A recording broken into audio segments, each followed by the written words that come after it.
Dear students, ఈరోజు మనం ఆధునిక భారతదేశ చరిత్రలో భాగంగా అధ్యయనం చేస్తున్న అంశం ఏంటంటే బ్రిటిష్ ఈస్ట్ ఇండియా పరిపాలనలో వచ్చినటువంటి మార్పులు, అదేవిధంగా జరిగిన యుద్ధాలు, మన వాళ్ళు స్థాపించిన సంస్థలు, వీటి గురించి అధ్యయనం చేస్తున్నాం.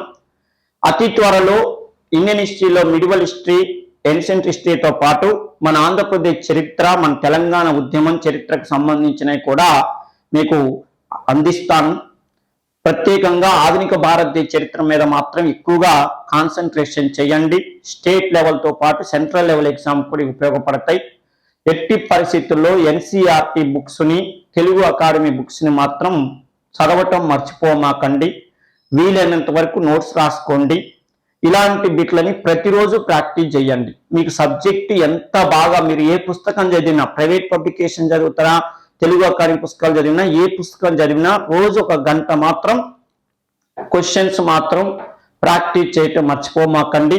ఇది నా ఒక్క హిస్టరీకి సంబంధించిందే కాదు, అన్ని టాపిక్లు, అన్ని సిలబస్ అన్నిటికీ ఇలాగే వర్తిస్తుంది, గుర్తుపెట్టుకోండి. ఓకేనమ్మా? ఇక చూడండి, క్రింది వాటిని జతపరచండి అన్నాడు. సమాజాలు, ఇది 19వ శతాబ్దంలో భారతదేశంలో సాంస్కృతిక పునరుజ్జీవనం, renaissance movement in India 19th century అని చెప్పి మనం చదువుతాం. ఈ సమయంలో మన దేశంలో స్థాపించబడిన సంస్థలు ఏందయ్యా అన్నాడు. ఆర్య సమాజము, బ్రహ్మ సమాజము, ప్రార్థనా సమాజం, రామకృష్ణ మిషన్. చాలా ఈజీ, ఇది 7th క్లాస్ నుంచి చదువుకుంటూ వస్తున్నాం మనం. ఓకేనా?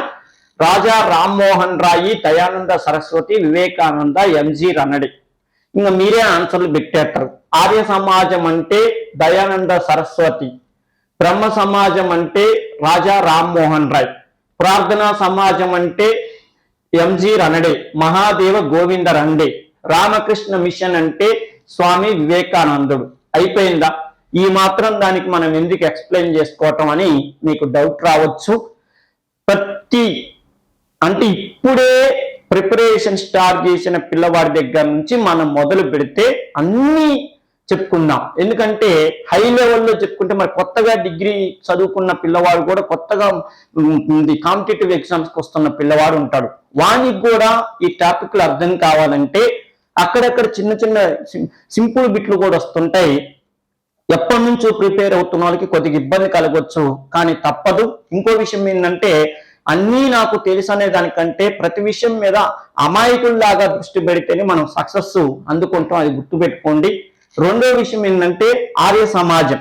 భారతదేశంలో స్థాపించబడిన సమాజాలలో బ్రిటిష్ వాళ్ళకి బద్ధ శత్రువైన సంస్థ ఏదన్నా ఉందా అంటే ఆర్య సమాజం. భారతదేశంలో బ్రిటిష్ వాళ్ళు ఏ సంస్థ వాళ్ళు వెళ్ళినా బాగున్నారా అండి, అంతా బాగున్నారా అండి, మీరు వచ్చిన పని ఏంటి, మీకు ఏమన్నా కావాలా అనేవాళ్ళు. ఆర్య సమాజం వాళ్ళు వెళ్తే కింద నుంచి పై దాకా చూసేవాళ్ళు. మీరు మాకు బద్ధ శత్రువురా అని చెప్పి కళ్ళతోనే అర్థమయ్యేటట్టు చెప్పేవాళ్ళు.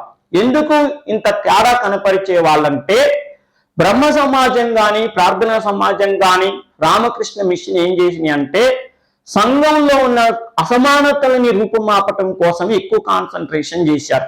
బాల్య వివాహాలు, శిశు హత్యలు, వితంతు వివాహాలు, వీటి మీద కాన్సన్ట్రేషన్ చేశారు. కానీ ఆర్య సమాజం ఏమని చెప్పిందంటే, ఇది హిందూ దేశం, ఈ హిందూ దేశంలో హిందూ మతం అనేటటువంటిది చిరస్థాయిగా ఉండాలి, హిందూ మతం జోలికొస్తే గోబలే గుర్తుతామని చెప్పిన సమాజం ఏదంటే ఆర్య సమాజం. ఒక్క మాటలో చెప్పాలంటే ఆర్య సమాజంలో ప్రతి సభ్యుడు మన ఉత్తరప్రదేశ్ ముఖ్యమంత్రి యోగి ఆదిత్య టైప్ లో కనపడే వాళ్ళు బ్రిటిష్ వాళ్ళకి. అందుకని బ్రిటిష్ వాళ్ళని శత్రువులుగా చూసిన సమాజం అన్నా, బ్రిటిష్ గవర్నర్ జనరల్ ఎవరొచ్చినా కూడా ఒక కోవట్టును పెట్టేవాళ్ళు. వాళ్ళు ఏం చేస్తారు, కొద్దిగా చూసి చెప్పండి అబ్బా అని. అంటే బద్ధ శత్రుత్వమైన సమాజంగా ఆర్య సమాజాన్ని పోల్చొచ్చు. దయానంద సరస్వతి చెప్పిండు భారతదేశానికి స్వతంత్రం రావాలని. నిజం చెప్పాలంటే భారతదేశంలో ఏ మగాడు కూడా ఆ రోజుల్లో స్వతంత్రం రావాలని కోరుకోలేదు భారతదేశానికి. ఏది ఈ రాజా రామ్మోహన్ రాయ్, వివేకానందుడు, వీళ్ళందరూ ఆ రోజుల్లో జీవిస్తున్న సమయంలో ప్రతి ఒక్కరు కూడా మాకెందుకు బ్రిటిష్ వాళ్ళతో గొడవ పెట్టుకొని అనవసరంగా కష్టాలు పడే బదులు వాళ్ళు జోలికే పోకుండా మనం ఏదో సామాజిక కార్యక్రమాలు చేసుకుంటే పోదాం అనుకున్నారు. కానీ ఒక్క మగాడు మాత్రం ఈ దేశం భారతీయులది, భారతీయులే పరిపాలన చేయాలి, అసలు మీరెవరో మా దేశాన్ని పరిపాలన చేయటానికి అని చెప్పి స్వరాజ్యం అనే పదాన్ని ఉపయోగించిన మొట్టమొదటి మగాడు ఎవరన్నా భారతదేశంలో ఉన్నా అంటే దయానంద సరస్వతి, వాడి మగాడు. ఓకే, అందుకని చూడండి ఆయన ఏమని అన్నాడు, go back to the Vedas అన్నాడు. ఇది పిచ్చి రోజులు, ఈ రోజులు కాదు మనకు కావాల్సింది. ఆర్యుల కాలం బోధంపాండి, గ్రామీణ వాతావరణం, ఆవు పాలు, ఆవు మజ్జిక, అన్ని వేదాలు పుట్టిన దేశం రామంది. మంచి సంస్కృతి సాంప్రదాయాలు చెందినటువంటి దేశం భారతదేశం. ఈ తుచ్చమైనటువంటి బ్రిటిష్ దుర్మార్గులు అనే వాళ్ళు వచ్చిన తర్వాత మన కల్చర్ మనకు కాకుండా పోతుంది, మన మానవత్వం అనేది మన చేతుల్లో లేకుండా పోతుంది, మన పరిపాలన మన చేతుల్లో లేకపోతుంది, మన ఆర్థిక వ్యవస్థ మన చేతుల్లో లేకపోతుంది. బ్రిటిష్ వాడు రాకముందు మన భారతదేశం ప్రపంచంలో జాతీయ ఆదాయంలో సెకండ్ ప్లేస్ లో ఉన్న చైనా తర్వాత బ్రిటిష్ వాడు వచ్చిన తర్వాత 32వ స్థానానికి దిగపడిపోయినాం అంటే అది బ్రిటిష్ వాడు చేసిన దుర్మార్గం అని చెప్పి, దోపిడీ విధానం అని చెప్పి కళ్ళ పెట్టినట్టుగా ప్రతి మనిషి దగ్గర ఆల్ ఇండియా రేడియో కేంద్రం లాగా వాదించిన వ్యక్తి ఎవరంటే దయానంద సరస్వతి. అందుకని చూడండి, హిందీ భాషను జాతీయ భాష చేయాలన్నాడు. ఇంగ్లీష్ని అసలు ఎవరు మాట్లాడొద్దు, మనం ఇంగ్లీషు మాట్లాడితే బ్రిటిష్ వాడు నీ నేర్పిన భాష కాబట్టి మీరు బతుకుతున్నారా అని గొప్పగా చెప్పుకుంటాడు. అసలు హిందీలోనే మాట్లాడడం, మనం హిందీని జాతీయ భాష చేయాలని ఫస్ట్ వాదించినటువంటి భారతీయుడు దయానంద సరస్వతి. అందుకే వాడి మగాడ్ర బుజ్జి అని చెప్పుకోవాలి మనం. నెక్స్ట్ చూడండి, బ్రహ్మ సమాజం.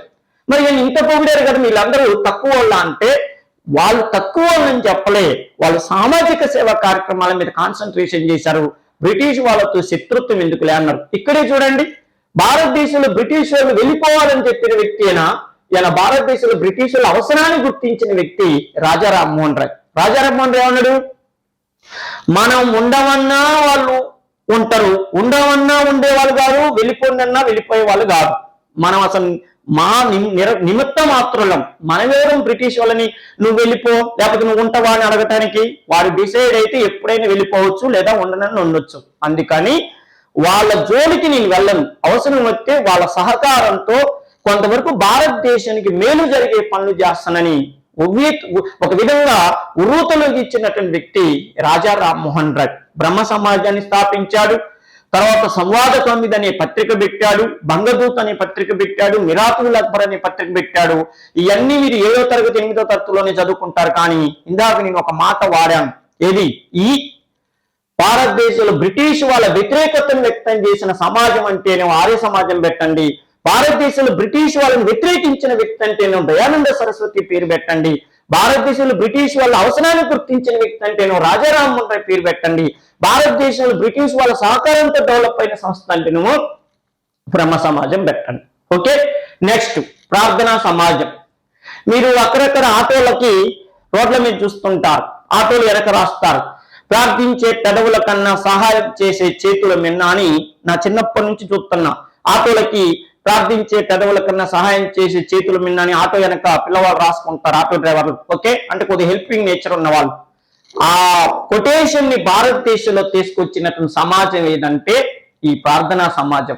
మహారాష్ట్ర ప్రాంతంలో చూడండి, డైరెక్ట్ బిట్టు ఏమని, మహారాష్ట్ర ప్రాంతంలో సంఘ సంస్కరణ ఉద్యమ కార్యక్రమాన్ని చేపట్టిన మొట్టమొదటి సమాజం అంటేనేమో ప్రార్థనా సమాజం పెట్టండి. 1867వ సంవత్సరంలో ఈ ప్రార్థనా సమాజాన్ని ఆత్మారాం పాండురంగ, మహాదేవ గోవిందరండే అనేటువంటి వ్యక్తులు ఇద్దరు స్థాపించారు. ఇకపోతే ఎంజి రండే, అదే మహాదేవ గోవిందరండే స్థాపించాడు. ఇక్కడ ఎగ్జామ్ పాయింట్ ఆఫ్ లో మీరు ప్రత్యేకంగా గుర్తుపెట్టుకోవాల్సిన విషయం ఏంటంటే మహారాష్ట్ర ప్రాంతంలో సామాజిక సేవా కార్యక్రమాలు చేసిన మొట్టమొదటి సమాజం అంటే ప్రార్థనా సమాజం. మొదటి వ్యక్తి ఎవరయ్యా అంటేనేమో ఎంజి రణడే అని గుర్తుపెట్టుకోండి. ఓకే కదా, మీకు తెలుసు గోపాలకృష్ణ గోఖలేకి ఈయన గురువు. నెక్స్ట్ రామకృష్ణ మిషన్ అనగానే వెంటనే గుర్తుకొచ్చేది వివేకానందుడు. వివేకానందుడు లేకపోతే ఇండియా లేదు, వివేకానందుడు లేకపోతే భారతదేశంలో అతివాద ఉద్యమం అనేది లేదు. భారతదేశంలో ఒక లాలు, ఒక బాలు, ఒక పాలు అని తీవ్రవాదులు భారతదేశంలో ఒక 20 సంవత్సరాల పాటు జాతీయ కాంగ్రెస్ నడిపించారంటే దాని ఎవరి ఉపన్యాసాలు వారికి అలా ప్రేరణ కలిగించాయంటే వివేకానందుడు. వివేకానందుడు 1893 సెప్టెంబర్ 11వ తారీఖు నాడు 1893 సెప్టెంబర్ 11వ తారీఖు నాడు 80 దేశాల వాళ్ళు అమెరికాలోని చికాగో నగరంలో మత చర్చలు జరుపుకుంటుంటే మన భారతదేశాన్ని పిలవలేదు, మన భారతదేశానికి ఇన్విటేషన్ రాలేదు. దాన్ని అవమానంగా భావించింది స్వామి వివేకానందుడు. భారతదేశం తరపున పిలవని పేరంటానికి వెళ్ళాడు. ఆయన అక్కడికి వెళ్ళి వాళ్ళని రిక్వెస్ట్ చేసుకొని అమెరికాలో తన మిత్రుడు ఒక్కడి ద్వారా అక్కడ ఫైర్ చేపించి లాస్ట్ రోజు ఒక 2 నిమిషాలు మాట్లాడే అవకాశాన్ని సంపాదించుకున్నాడు. ఆ 3 రోజులు 9, 10, 11 3 రోజులు సాయంత్రం దాకా 80 దేశాల వాళ్ళు మా దేశం గొప్పది, మా దేశం గొప్పది, మా మతం గొప్పదని ఉర్రూతులు ఇస్తే లాస్ట్ 2 నిమిషాలకి ఒక వెలుగెలిగింది వివేకానందుడు. ఆ మీటింగ్ లో చెప్పాడు, పిచ్చి ఎదవల్లారా, భారతదేశాన్ని పిలవలేదు మీరు ఈ కార్యక్రమానికి. ఒకటే గుర్తు పెట్టుకోండి, భారతదేశం పతనం అయిపోతే ప్రపంచం పతనం అయిపోతుంది. భారతదేశంలో హిందూ మతం పతనం అయిపోతే ప్రపంచంలో ఉన్న మతాలన్నీ కూడా పతనం అయిపోతాయి. మీ దేశాలలో మీ మతాలని వ్యక్తులు స్థాపిస్తే నా భారతదేశంలో హిందూ మతాన్ని అవతార పురుషులు స్టార్ట్ చేశారు, అవతార పురుషులు స్థాపించారా, హిందూ మతం గొప్పతనం మీకేం తెలుసురా, పవిత్రమైన గంగా నదిరా హిందూ మతం అని చెప్పాడు. నాకు 10 మంది యువతను అప్పచెప్తే భారతదేశాన్ని కాదు ప్రపంచాన్ని 10 రోజుల్లో మారుస్తానని చెప్పింది స్వామి వివేకానందుడు. అందుకని వివేకానందుని ఆధునిక భారతదేశ రూసో, ఫ్రెంచి దేశంలో రూసో అని ఒక సామాజికవేత్త రచయిత ఉండేవాడు. ఆయనతో మన వివేకానందుని వర్ణించటం అనేది ఆ సర్వమత చర్చల తర్వాత జరిగింది. మీకు తెలుసో తెలియదో 2 నిమిషాల మీటింగ్ ని 1 గంటన్నర మీటింగ్ గా మార్చిపడేసిండు వివేకానందుడు. ఆ సమావేశంలో ప్రపంచ దేశాలని చంపలే బాదుకున్నాయి. ఇంత గొప్ప భారతదేశాన్ని మనం ఈ సమావేశానికి పిలవలేదా అని చెప్పి అవమానంగా వాళ్ళు భావించారు. ఆ తర్వాత మీకు తెలుసు 1902 వరకు వివేకానందుడు జీవించి ఉన్నాడు. 39 సంవత్సరాలు ఆయన జీవించి ఉన్నాడు. కానీ ఆ సమావేశం తర్వాత ఎన్నో దేశాలు వెళ్ళి భారతదేశ గొప్పతనాన్ని ప్రపంచం నలుదిశలా వ్యాపింపజేసిన మహానుభావుడు వివేకానందుడు. వాళ్ళ గురువు వారు రామకృష్ణ పరమహంస పేరు మీద స్థాపించిన సమాజమే ఈ రామకృష్ణ మిషన్. ఇవాటికి కూడా ఈ సామాజిక సేవా కార్యక్రమాలు ఎన్నో మనం చూస్తుంటాం. మన హైదరాబాద్ లో ఇందిరా పార్క్ దగ్గర నుంచి మొదలు పెడితే హైదరాబాద్ అక్కడ దాకా ఎందుకు మీరు జీకే కరెంట్ అఫైర్స్ చదువుతారు. రామకృష్ణ మిషన్ అను ఆ ఇన్ఫోసిస్ నారాయణమూర్తి వారి మిస్సెస్ సుధా నారాయణమూర్తి గారు వాళ్ళిద్దరూ ఈ రామకృష్ణ మిషన్ సుధా నారాయణమూర్తి గారు మేడం కలిసి అక్షయ పాత్ర అని ఒక కార్యక్రమానికి శ్రీకారం చుట్టినట్టుగా నేను ఎక్కడో పేపర్లో చదివాను. అక్షయ పాత్ర అంటే అనాథ పిల్లలకి కడుపు నిండా భోజనం పెట్టడం కోసం అక్షయ పాత్ర అనే కార్యక్రమాన్ని కూడా రామకృష్ణ మిషన్ ఈ మధ్యకాలంలో నడుపుతుంది. అక్కడ దాకా ఎందుకు హైదరాబాద్ లో 2 రోజుల్లో ఇంగ్లీష్ నేర్పుతాం, 1 రోజులో ఇంగ్లీష్ నేర్పుతాం, అర్ధ గంటలో నేర్పుతాం, పావు గంటలో నేర్పుతాం అని ఎక్కడ పడితే అక్కడ ఫ్లెక్సీలు చూస్తుంటాం. అత్యధికంగా డబ్బులు వసూలు చేస్తుంటారు. కానీ అతి తక్కువ ఫీజుతో అద్భుతమైన ఇంగ్లీష్ నేర్పే హైదరాబాద్ లో సంస్థ ఏదన్నా ఉందా అంటే ఈ రామకృష్ణ మిషన్ ఉన్నది హైదరాబాద్ లో. మీ అందరికీ తెలుసు ఎన్నో సేవా కార్యక్రమాలు నిర్వహిస్తున్నారు. ఇలాంటి గొప్ప గొప్ప సంస్థలు స్థాపించిన మహానుభావులు మన ఇండియాలో పుట్టడం అనేది మనం చేసుకున్న అదృష్టం. ఓకే, నెక్స్ట్ భారతదేశంలో మొట్టమొదటిసారిగా 1837లో ప్రారంభించినటువంటి సంఘం ఏదో అన్నాడు. భారతదేశంలో 1837లో ప్రారంభించిన సంఘం ఏది అన్నాడు అనగానే వెంటనే మన గుర్తుకొచ్చే విషయం ఏంటంటే భారత జాతీయ కాంగ్రెస్ స్థాపన కంటే ముందు భారతదేశంలో స్థాపించబడినటువంటి సంస్థలు ఏందనే గుర్తుకొస్తాయి. అర్థమైనా? ఐఎన్సి కంటే ముందు చిన్న చిన్న సంస్థలు భారతదేశం మొత్తం అక్కడక్కడ కొన్ని సంస్థలు స్థాపించబడినాయి. అవన్నీ మీకు తెలుసు. వాటిల్లో మనకి బాగా గుర్తుకొచ్చేది ఏంటంటే ఇండియన్ నేషన్ అసోసియేషన్ అనేటటువంటిది ఎవరయ్యా స్థాపించిందంటే మనకి సురేంద్రనాథ్ బెనర్జీ ఇండియన్ అసోసియేషన్ అని చెప్పి 1876 సంవత్సరంలో కలకత్తాలో స్థాపించిందని చెప్తాం. 1876లో ఇండియన్ అసోసియేషన్ ఆనంద మోహన్ బోస్, సురేంద్రనాథ్ బెనర్జీ ఇద్దరు కలిసి స్థాపించారంటాం. అంటే భారత జాతీయ కాంగ్రెస్ స్థాపన జరగక ముందు స్థాపించబడిన సంస్థలు అత్యంత కీలకమైన సంస్థ 1876లో ఇండియన్ అసోసియేషన్ అనే సంస్థను స్థాపించిందని చెప్తాం. అయితే ఆ సంస్థ ఒక్కటే ఉందా అంటే చాలా సంస్థలు ఉన్నాయి. వాటిలో చూడండి 1837లో స్థాపించబడిన సంస్థలు అంటే Bengal British India society, British India association, lands holder society ఇవేవి కాదన్నాడు. అంటే 1837 అనగానే గుర్తుకు రావాల్సింది ల్యాండ్ హోల్డర్స్ అంటే భారతదేశంలో పర్టికులర్ గా బెంగాల్ అనే ఏరియాలో ఉన్నటువంటి భూస్వాములందరూ కలిసి పెట్టుకున్న సంస్థ పేరే ల్యాండ్స్ హోల్డర్ సొసైటీ. అంటే బ్రిటిష్ వాళ్ళు బెంగాల్ ప్రాంతంలో ప్లాసీ యుద్ధం తర్వాత అక్కడ స్థిరపడిపోయి అత్యధిక భూమి శిస్తును వసూలు చేస్తూ జమీందారీ విధానం అని కొత్త విధానానికి కార్న్వాలిస్ శ్రీకారం చుట్టిన తర్వాత బ్రిటిష్ వాళ్ళు నియమించిన జమీందారులే బాగుపడ్డారు తప్పితే భారతదేశంలో కొన్ని సంవత్సరాల నుంచి ఉన్నటువంటి జమీందారీ కుటుంబాలు నష్టపోతున్నాయి. అందుకని ఆ నష్టాన్ని సమస్యలని బ్రిటిష్ ప్రభుత్వానికి ఒక అసోసియేషన్ లాగా ఏర్పడి తెలియజేసుకోవాలి, సమస్యల పరిష్కారం కోసం కృషి చేసుకోవాలని చెప్పి ద్వారకానాథ్ ఠాగూర్ లాంటి మహానుభావులు ఈ సంస్థను బెంగాల్ ప్రాంతంలో స్థాపించారు. అది కూడా కీలకమైన సంస్థే. మరి మన తెలుగు ప్రాంతంలో ఏమైనా సంస్థలు స్థాపించబడ్డాయా అంటే అప్పుడు తెలంగాణ ప్రాంతం అనేది నిజాం నవాబుల చేతుల్లో ఉంది. నిజాం నవాబు రాజ్యానికి బ్రిటిష్ పరిపాలన చేస్తున్న భారతదేశానికి ఎలాంటి సంబంధం లేదు. బ్రిటిష్ వాళ్ళు డైరెక్ట్ పరిపాలన చేస్తున్న భారతదేశంలో ఈ సంస్థలు స్థాపించబడ్డాయి.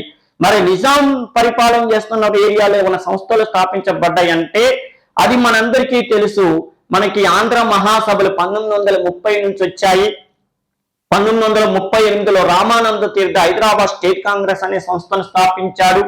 1940వ సంవత్సరానికి హైదరాబాద్ లో రావి నారాయణ రెడ్డి కామ్రేడ్స్ అసోసియేషన్ అనే సంస్థను స్థాపించాడు. ఆ తర్వాత అది సూర్యాపేటలో కమ్యూనిస్టు పార్టీ అనేటటువంటి పేరుతో రహస్యంగా పార్టీ కార్యాలయాన్ని ఏర్పాటు చేయటం జరిగింది. డాక్టర్ విఠల్ అనే వ్యక్తిని దానికి కోఆర్డినేటర్ గా పెట్టడం జరిగింది. ఆ తర్వాత ఎన్ని కార్యక్రమాలు తెలంగాణలో నిజాం ప్రభుత్వాన్ని కూల్చివేయటం కోసం అనేక పాటలు గాని పద్యాలు గాని పుస్తకాలు గాని ఎన్నో వచ్చాయి. అది మనం ఆ సందర్భం వచ్చినప్పుడు చెప్పుకున్నాం.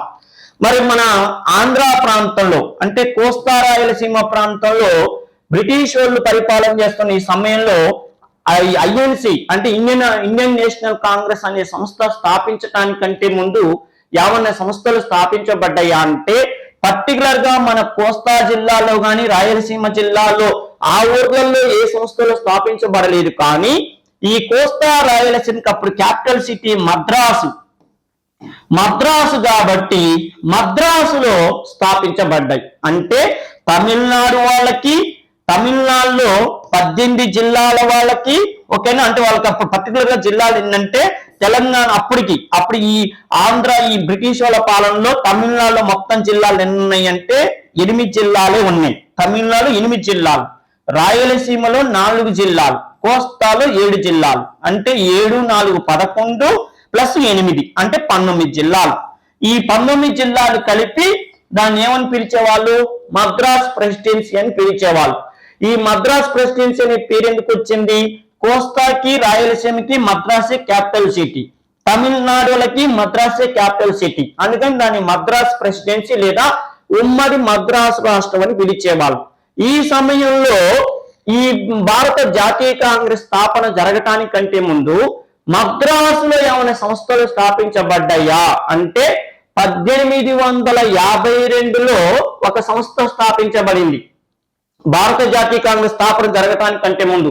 అసలు భారత జాతీయ కాంగ్రెస్ ఎప్పుడు? 1885 డిసెంబర్ 28 కదా. అంతకంటే ముందే మన దగ్గర 52లో ఉమ్మడి మద్రాస్ స్టేట్ లో 52లో మద్రాసు నేటివ్ అసోసియేషన్ అనే సంస్థని గాజుల లక్ష్మీ నరసింహ శెట్టి అనే వ్యక్తి స్థాపించాడు. అర్థమైందా? గాజుల లక్ష్మీ నరసింహ శెట్టి, బ్యాంగిల్స్ లక్ష్మీ నరసింహ శెట్టి అనుకోండి. ఆయన స్థాపించాడు. ఆయన స్థాపించిన ఈ సమాజానికి 2 పేర్లు, మద్రాసు నేటివ్ అసోసియేషన్ లేదా చెన్నాపట్నం సొసైటీ. మద్రాసును ఆ రోజుల్లో చెన్నాపట్నం అని పిలిచేవాళ్ళు కాబట్టి చెన్నాపట్నం సొసైటీ అని పిలిచేవాళ్ళు. ఇది 1852లో వచ్చింది. మన తెలుగు ప్రాంతంలో స్థాపించబడిన మొట్టమొదటి రాజకీయ సంస్థ అంటే 1852 అని గుర్తుపెట్టుకోండి. మన తెలుగు ప్రాంతం అంటే ఏంటి స్వామి? అది మద్రాసులో కదా అంటే మద్రాసు అప్పుడు మనకి క్యాపిటల్ సిటీ. మద్రాసులో ఏం జరిగినా అది మనకు కూడా జరిగినట్టే. ఓకే, నెక్స్ట్ రెండోది ఏంటంటే 1884 సంవత్సరంలో మద్రాసు మహాజన సభ, భారత జాతీయ కాంగ్రెస్ ఇంకొక సంవత్సరంలో స్థాపిస్తారనగా 1884లో మద్రాసు మద్రాసు మహాజన సభ ఆనందాచార్యులు, పార్థసారథి నాయుడు, రంగయ్య నాయుడు అనేటటువంటి వాళ్ళు మద్రాసు మహాజన సభ అనే సంస్థను స్థాపించారు. ఇంత స్టోరీ ఉంది. భారత జాతీయ కాంగ్రెస్ స్థాపన జరగటానికంటే ముందు భారతదేశంలో స్థాపించబడిన సంస్థలంటే దాదాపు ఒక 10 నుంచి 15 సంస్థలు ఉంటాయి. వీటిని ఏ సంవత్సరంలో ఎవరు స్థాపించారు, ఎక్కడ స్థాపించారు, వాటి లక్ష్యం ఏంటనేది సందర్భం వచ్చినప్పుడు నేను ఒక చోట ఎక్స్ప్లెయిన్ చేస్తాను. ఇప్పుడు మాత్రం ఇక్కడ ప్రశ్నకు అవసరమైనంత వరకు గుర్తుపెట్టుకోండి. ప్రశ్నకు అవసరం దానికంటే ఎక్కువ ఇక్కడ చెప్పాను. ఇది భారతదేశంలో ల్యాండ్స్ హోల్డర్ సొసైటీ అనేది ఫస్ట్ స్థాపించారు.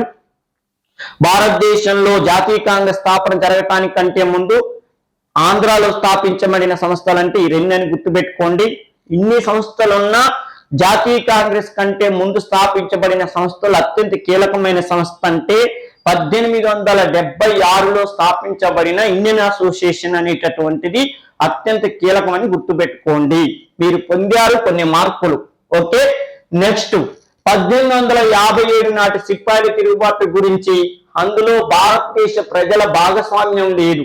అయితే వాస్తవానికి వారు అధికారుల యొక్క పిలుపును అందుకొని వారికి మద్దతు ఇవ్వడానికి సిద్ధంగా ఉన్నారని పేర్కొన్న జాతీయోద్యమ నాయకుడు ఎవరు అన్నాడు. ఎంత పెద్ద ప్రశ్న చూడండి. 1857 నాటి సిపాయిల తిరుగుబాటు గురించి. అందులో భారతదేశ ప్రజల భాగస్వామ్యాన్ని లేదు, అందులో ప్రజలు పాల్గొనలేదు. ఓకే, ఒక ఆయన అంటుండు, ఏమంటుండు, ఈ కింద పేర్కొన్న వాళ్ళలో ఒక ఆయన ఏమంటుండంటే, నాకు తెలిసినంత వరకు భారత జాతీయ కాంగ్రెస్ 1850 సిపాయిల తిరుగుబాటులో సామాన్య ప్రజల భాగస్వామ్యం లేదు. వాళ్ళు ఏం చేశారు, కావాలని సిపాయిల తిరుగుబాటులోకి అడుగు పెట్టలేదు. వాళ్ళని కావాలని వాళ్ళ దగ్గర వాళ్ళు ఎవరి అధికారంలో అవుతున్నారో అధికారులుగా పరిపాలకులు వాళ్ళని ప్రోత్సహించారు. చూడు, వాస్తవానికి వారు అధికారుల పిలుపుని అందుకొని వారికి మద్దతు ఇవ్వటానికి సిద్ధంగా ఉన్నారని పేర్కొన్న జాతీయ నాయకుడు ఎవరు అంటే, ఒక్క మాటలో చెప్పాలంటే సిపాయిల తిరుగుబాటులో సామాన్యులు ఎవరు కూడా కావాలని దేశభక్తితో పాల్గొనలేదండి. వాళ్ళ దగ్గర ఉన్న కొంతమంది వాళ్ళని ప్రలోభ పెట్టబట్టే సిపాయిల తిరుగుబాటులో పాల్గొన్నారు. ఇది దేశం మొత్తం మీద వచ్చిన తిరుగుబాటు కాదు, కొంతమంది చేసిన తిరుగుబాటు అని చెప్పి పలికిన జాతీయోద్యమ నాయకుడు ఎవరయ్యా అన్నాడు. అర్థమైనా, సిద్ధంగా ఉన్నారు, వాళ్ళకు మద్దతు ఇవ్వటానికి సిద్ధంగా ఉన్నారని పలికింది ఎవరు అన్నారు. సురేంద్రనాథ్ బెనర్జీ, గోపాలకృష్ణ గోఖలే, దాదాబాయి నౌరోజీ, ఫిరోజ్ షా మెహతా అన్నాడు. అంటే దాదాబాయి నౌరోజీ ఈ మాట అన్నాడు. దాదాబాయి నౌరోజీ ఎందుకు ఈ మాట అన్నాడు అని అంటే, ఆయనకి మొదటి నుంచి కూడా ఎందుకో బ్రిటిష్ వాళ్ళ మీద ఎక్కువ అభిమానం. దానికి నిదర్శనం నేనేదో చెప్పాను మీరు వింటామని కాదు. ఆయన బ్రిటిష్ వాళ్ళ గురించి జాతీయ కాంగ్రెస్ స్థాపన జరిగిన రోజున అంటే 1885 డిసెంబరు 28వ తారీఖు నాడు బొంబాయి సెషన్ కి ఆయన వెళ్ళాడు. మీ అందరికీ తెలుసు, ఏవో హ్యూమ్ అనే వ్యక్తి జాతీయ కాంగ్రెస్ స్థాపించినప్పుడు దానికి ఫస్ట్ ఆయన పెట్టింది ఏంది, ఇండియన్ నేషనల్ యూనియన్ అని పెట్టిండు. ఇండియన్ నేషనల్ యూనియన్ అని పేరు పెడితే ఎమ్మటే ఈ మీటింగ్కి వెళ్ళిన దాదాబాయి నౌరోజీ ఏవో హ్యూమ్ను పిలిచాడు. ఏవో హ్యూమ్ దాదాబాయి నౌరోజీ చెప్పినట్టు వింటాడు. ఎందుకో తెలుసా, ఏవో హ్యూమ్ కి దాదాబాయి నౌరోజీ గురువు. దాదాబాయి నౌరోజీ చాలా మందికి గురువే. ఓకే, అందువల్ల ఏమైందంటే ఏవో హ్యూమ్ వచ్చి గురువు గారు ఏం చెప్పండి అన్నాడు. నువ్వు పెట్టిన పేరు ఏందబ్బా అన్నాడు. ఐఎన్సి అన్నాడు. అంటే ఏందన్నాడు, ఇండియన్ నేషనల్ యూనియన్ సార్ అన్నాడు. ఐఎన్సి ఫస్ట్ ఆయన పెట్టిన పేరు ఇండియన్ నేషనల్ యూనియన్ అన్నాడు. నాకెందుకో ఇది నచ్చలేదబ్బా అన్నాడు. ఏమైంది సార్ అన్నాడు. చాలా సాఫ్ట్గా ఉంది, నువ్వు ఒప్పుకుంటే కొద్దిగా పేరు మారుద్దాం అనుకుంటున్నాడు. ఓ గురుగారు మీరు ఏం చెప్తాది నీకు గుర్తించారు, మీరు గుర్తించారో లేదో, ఈ సెషన్ కి రమ్మని అందరికి నేను లెటర్లు మాత్రమే రాశా. మీరు రావాలని చెప్పి నేను మీ ఇంటికి వచ్చి మిమ్మల్ని పిలిచా అంటే మీరంటే నాకు ఎంత ఇష్టమో మీరే గుర్తించండి అన్నాడు. అప్పుడు దాదాబాయి నౌరోజీ పరవశించిపోయి దీనికి మనం ఐఎన్సి అని పెడదాం, ఈ యూని ఇది తిప్పుతాను అన్నాడు. సి అని చెప్తున్నాడు. ఎందుకంటే ఇండియన్ నేషనల్ కాంగ్రెస్ అంటే చెప్పుకోవటానికి కూడా చాలా స్ట్రాంగ్ గా ఉంటది. రెండో విషయం ఏంటంటే అమెరికా పార్లమెంటుని కాంగ్రెస్ అని పిలుస్తారు. దీనివల్ల మన పేరు కూడా విస్తృతం అవుతుందబ్బా, ఇండియాలో కూడా కాంగ్రెస్ ఉందని చెప్పుకుంటారని చెప్తే మీరు ఎలా చెప్తే అలా అన్నారు. ఆయన ఈ విధంగా చెప్పిండు, ఆ సమావేశంలోనే చెప్పిండు, భారతదేశంలో సిపాయి తిరుగుబాటు వచ్చింది, ఇలాంటి తిరుగుబాటు మళ్ళీ భవిష్యత్తులో రాకుండా ఉండాలని ఆ రోజు చర్చ జరుగుతుంటే ఈయన అన్నాడు, ఏమండి సిపాయి తిరుగుబాటు అనే ఒక పెద్ద దాన్ని మీరు ఏనుగులాగా చూస్తారు, ఒక పెద్ద ఏనుగులాగా చూస్తున్నారు. సిపాయిల తిరుగుబాటులో అసలు విషయం ఏంటంటే ప్రజలు స్వతహాగా తిరుగుబాటులో చేయలేదు, కొంతమంది తమ స్వార్థం కోసం ఆ తిరుగుబాటు చేస్తుంటే ప్రజలకు ఇష్టం ఉన్నా లేకపోయినా వాళ్ళకి మద్దతు ప్రకటించారు. ఆ సిపాయిల తిరుగుబాటు చూసి మీరు ఎందుకు భయపడుతున్నారని చెప్పి బ్రిటిష్ వాళ్ళని ఈయన మీ ఉన్నాం కదా నీకెందుకని చెప్పిండు ఈయన. మరి అలాంటోడు బ్రిటిష్ మనకి జాతీయోద్యమ నాయకుడు ఎట్టయింది, బ్రిటిష్ వాళ్ళని పొగినోడు మనకి నాయకుడు ఎట్టయిందంటే తర్వాత కాలంలో ఇలా జ్ఞానోదయం అయింది. గౌతమ బుద్ధుడి జ్ఞానోదయం మరి బోధి వృక్షం కింద అయినట్టు ఈయన poverty and British rule India అనే పుస్తకం రాయటం కోసం, poverty and British rule India అనే పుస్తకం రాయటం కోసం అన్ని వెతికిండు పరిశోధన చేయటానికి. వెతికితే తెలిసిన విషయం ఏంటంటే భారతదేశాన్ని బ్రిటిష్ వాళ్ళు పిచ్చి పిచ్చిగా దోచుకుంటున్నారు.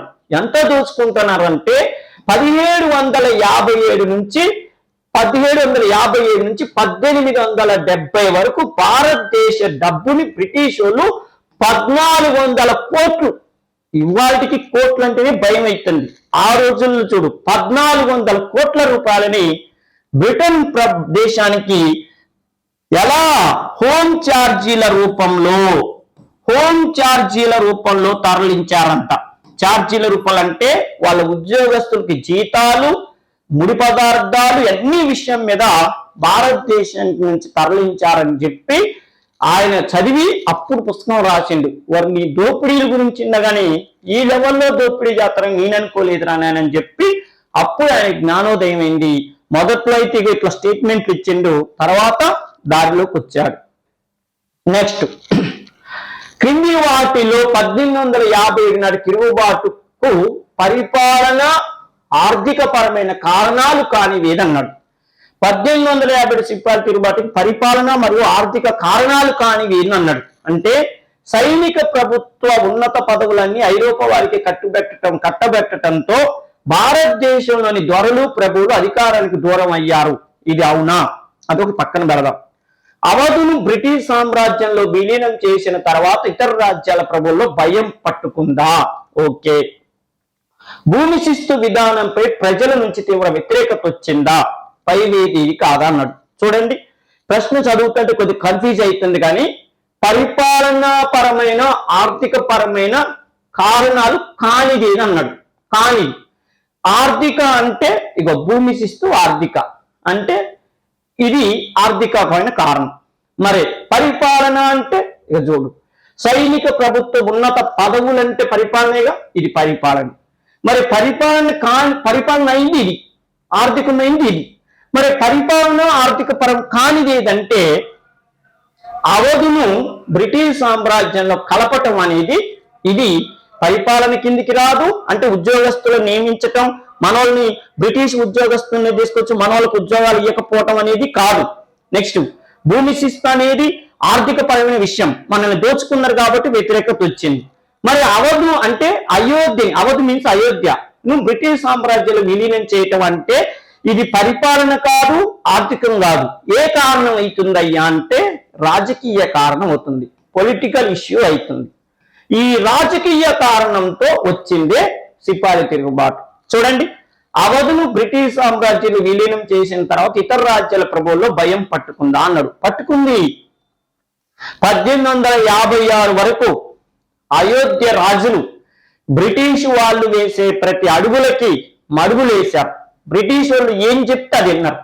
భారతదేశంలో వెల్లస్లీ తీసుకొచ్చిన సైన్య సహకార పద్ధతిలో 4 సంతకం చేస్తే అలా చేసిన వాళ్ళల్లో ఒకడు అయోధ్య పరిపాలకుడు. అలాంటి రాజ్యాన్ని సత్పరిపాలన అంటే మంచి పరిపాలన లేదని చెప్పి లార్డ్ డలహౌసీ 1856లో ఆక్రమించి పడేసిండు. దీంతో భారతదేశంలో ఉన్న మిగతా ప్రభువులలో కూడా భయం పట్టుకుంది. అదే రాజకీయ పరమైన కారణమైంది. సిపాయిల తిరుగుబాటు రావటానికి రాజకీయ కారణాల్లో ఇదొకటి.